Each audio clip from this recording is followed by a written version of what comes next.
à la croix du mur. Croix du mur, croix abandonnée, près de toi je reviens. Espère-moi la force des anciens et donne-moi la paix que tu leur as donnée. Tant que le regard égaré s'emplit de vains mirages, ô croix, on te dédaigne. Mais reviens-toi quand le cœur saigne, où tout va bien quand les yeux ont pleuré. L'or sombre, croix, me ramène à tes pieds, car l'amour enfante la douleur. Le printemps rit en moi, mais je porte en mon cœur l'ennui qui court au fond de toute joie humaine. Ma lèvre joyeuse est lourde de fiel, mon âme pleine et vide, et je traîne, caché sous ma loque splendide, un nostalgique ennui du ciel. Bonne croix, sainte inspiratrice, qui montra aux anciens leur chemin et leur fit boire sans dédain l'amertume au fond du calice. Toi qui, sur leurs mots, fis fleurir la fleur de l'espoir qui délivre, ô toi qui les aidas à vivre et qui les aidas à mourir, toi qui protégeas leur demeure, toi vers qui leurs yeux obstinés avec amour se sont tournés, lorsque sonna la dernière heure, mon esprit orgueilleux t'implore, croix rustique, donne-moi le courage antique, donne-moi la foi des aïeux.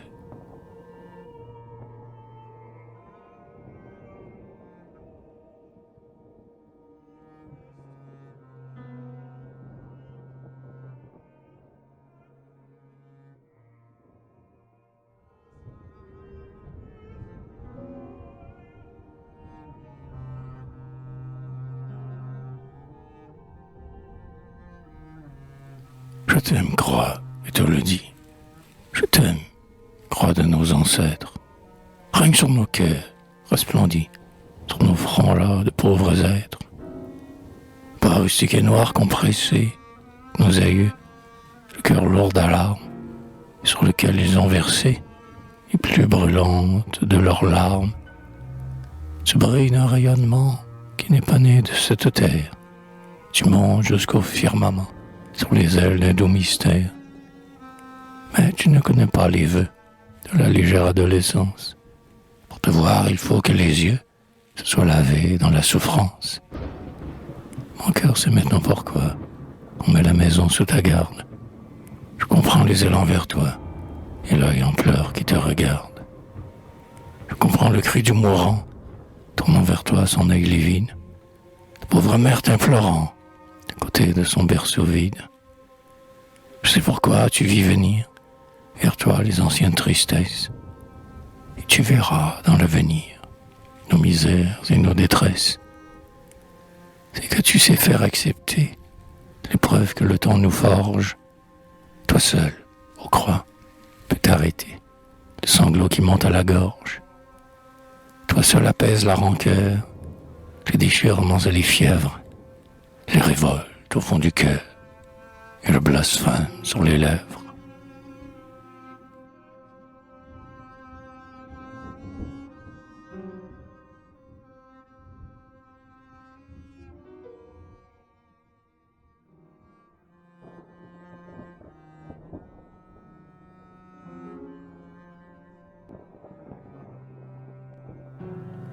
Réconfort. La croix est là qui me regarde. Sous ce regard, je sens mon front se relever. Comme un ange gardien, la bonne croix me garde. Laissez-moi rêver. Un rude sentier de la vie, mon cœur, hélas, s'est déchiré. Et mon âme, hélas, est meurtrie. Laissez-moi pleurer. Je viens à toi, croix de l'ancêtre. À tes pieds, laisse-moi crier l'immense douleur de mon être. Laissez-moi prier.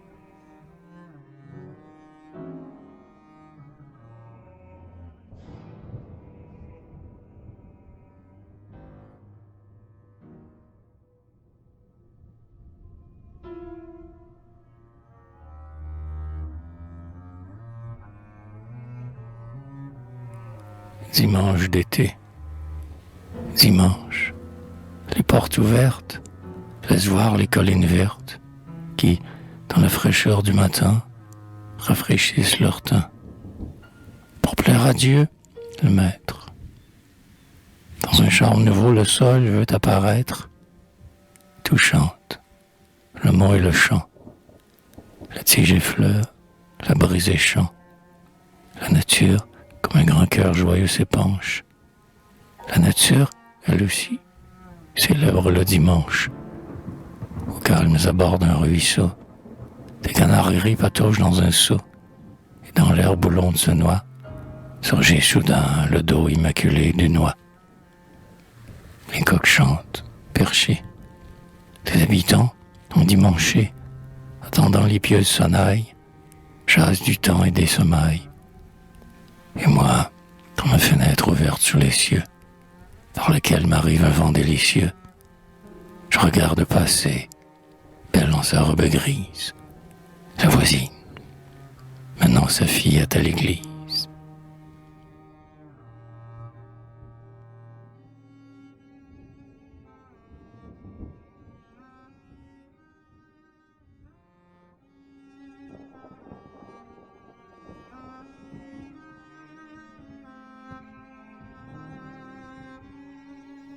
Ouais, conduis ton enfant au temple du Seigneur, Mère, afin que la foi grandisse dans son cœur, afin que la douceur de Dieu tombant sur elle, sa tâche soit un jour noble et surnaturel, afin que son esprit, enclin à la beauté, soit traversé, parfois, d'éclairs d'éternité, que l'innocence brille en son regard de vierge, qu'elle reste naïve, et qu'elle allume un cierge, quand, soudain dans la nuit, le grand vent soufflera, et quand, dans le lointain, la foudre grondera, et confiante, et d'une âme attendrie, elle fasse des vœux à la Vierge Marie, qu'en un coin de sa chambre elle dresse un autel, embaumé d'espoir immortel, couronné de simples louanges, et de candides têtes d'ange, où ses bras se tendront, dans un geste éperdu,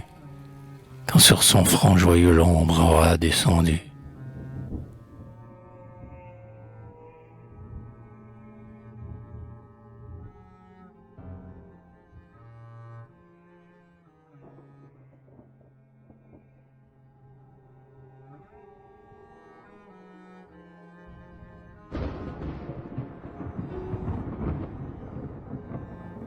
Car il nous faut savoir lever les yeux au ciel et croire qu'il est tout, qu'il est l'essentiel. Il faut qu'un jour divin s'ouvre au regard qui pleure. Il faut savoir chercher l'éternelle demeure. Il faut savoir plier humblement les genoux pour accepter les maux qui s'abattent sur nous, pour être résigné, sans plainte et sans reproche. Quand le deuil, avec sa noire cohorte, approche. Mère, apprends ta fille à prier. Apprends-lui qu'une douce lumière au fond de l'ombre à lui. Apprends-lui que la vie est ailleurs. L'heure amère pèsera sur ses joues. Quand, plus tard, jeune mère, épouse d'un colon courageux et fervent, des fraîcheurs d'un domaine inculte auparavant, elle continuera la tâche des ancêtres, en élevant, nombreux, de nouveaux petits êtres, qu'au mur de sa maison, alors, on puisse voir les verts rameaux bénis et la croix de bois noir.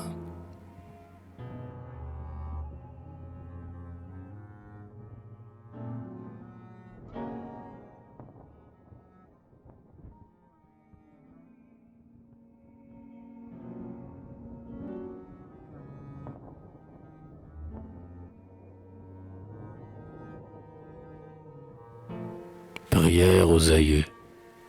Levez-vous, nos aïeux, sortez de votre cendre, comme vous semblez loin, comme vous semblez loin. Parlez-nous, nous avons besoin de vous entendre. Levez-vous donc, ô morts, montrez-nous le chemin. Un flot de sang jeté sur la terre, le doute, le deuil et l'effroi. vous dont l'œil a sondé la gloire du mystère, enseignez-nous la foi, vous dont l'âme chrétienne a souri devant le malheur, qui, d'une figure sereine, avait accepté la douleur, vous qui, du sein de vos souffrances, que le fardeau fut lourd ou que le ciel fut noir, chantiez, le cœur rempli des mêmes espérances. Enseignez-nous l'espoir. Enseignez-nous les dévouements sublimes, armant le bras du faible comme un fort. Inspirez-nous l'élan qui monte sur les cimes et qui rayonne sur la mort. Vous qui savez la douceur des promesses et la beauté des serments sans retour, enseignez-nous les fidèles tendresses. Enseignez-nous l'amour.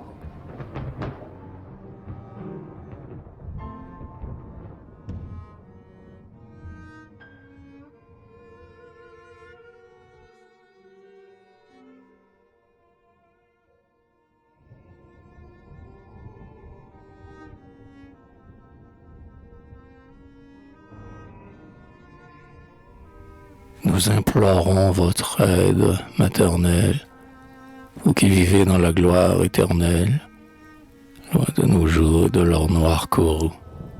Nobles aïeux, orgueil de notre race, vous qui voyez le Seigneur face à face, priez pour nous. Soutenez-nous pendant les longues luttes, dans les chemins.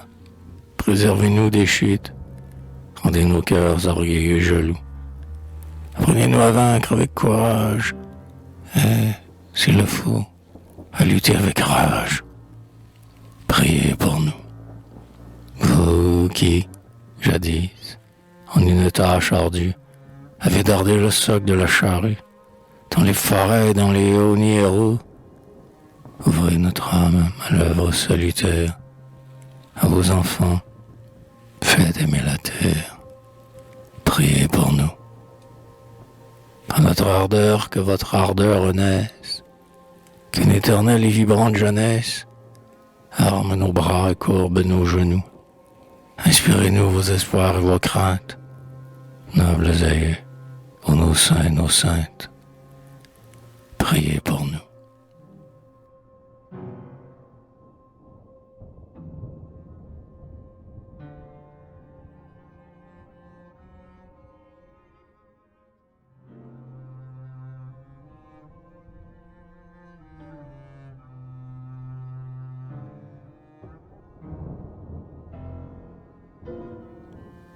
Prière pour la vieille maison. Seigneur, maître des champs, l'épaisse toison, maître des monts, des prés et des collines saintes, maître des firmaments aux secrètes enceintes, veillez sur la vieille maison. Toujours elle fut bonne, bonne à notre jeunesse et bonne à nos amours. Faites qu'elle connaisse encore de beaux jours et que jamais nul de ses fils ne l'abandonne. Faites que de tout mal ses murs soient triomphants, et que son toit, où l'âge se révèle, comme un vieux nid peuplé d'éclosions nouvelles, retentisse de voix d'enfants. Qu'elle ne soit jamais la maison condamnée, dans laquelle chacun se détourne en tremblant, et qui porte le poids d'un silence accablant, et que l'âme des siens lui demeure acharnée. Qu'ils aiment son séjour, gardent, avec orgueil, la vaillance passée, et donnent, fièrement, leur force et leur pensée à la tâche de chaque jour, afin que les yeux qui dorment dans leur tombe, exilés de la terre et de sa floraison, ne pouvant oublier leur rustique maison, y reviennent, parfois, le soir, quand la nuit tombe.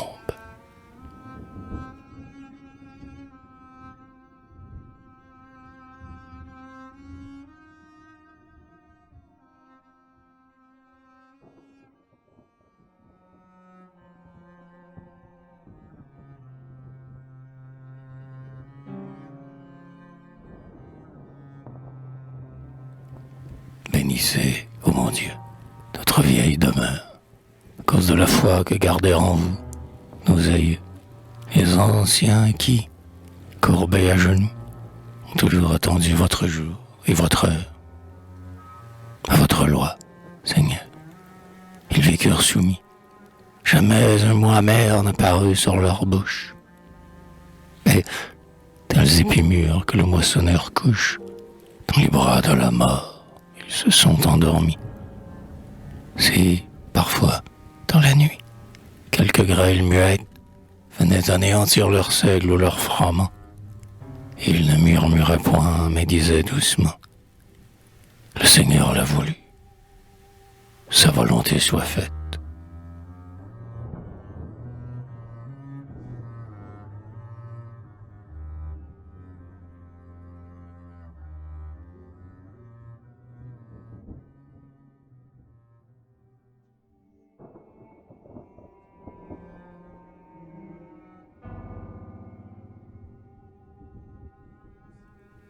Quand ils eurent bâti leur maison, de bouleaux, de sapins et d'érable, avant d'y faire entrer le poêle vénérable qui devait allumer leur pipe à son tison, avant de mettre chaque armoire en son coin, d'accrocher les corbeilles à pain, de placer le vieux banc, la huche de sapin, la boîte à bois et les tasses à boire, avant d'installer le baudet pour veiller près du feu quand la nuit est venteuse, le lit des étrangers à la blanche menteuse et la chaise berçante où la fille brodait, avant de fixer sur les poutres les fusils à cartouches et les fusils à plomb, de mettre le vieux berre et la table d'aplomb, et de plier leurs belles vestes en peau de loutre, avant de clouer, sûrs et droits, les accrochoirs, portant le froc et la mantille,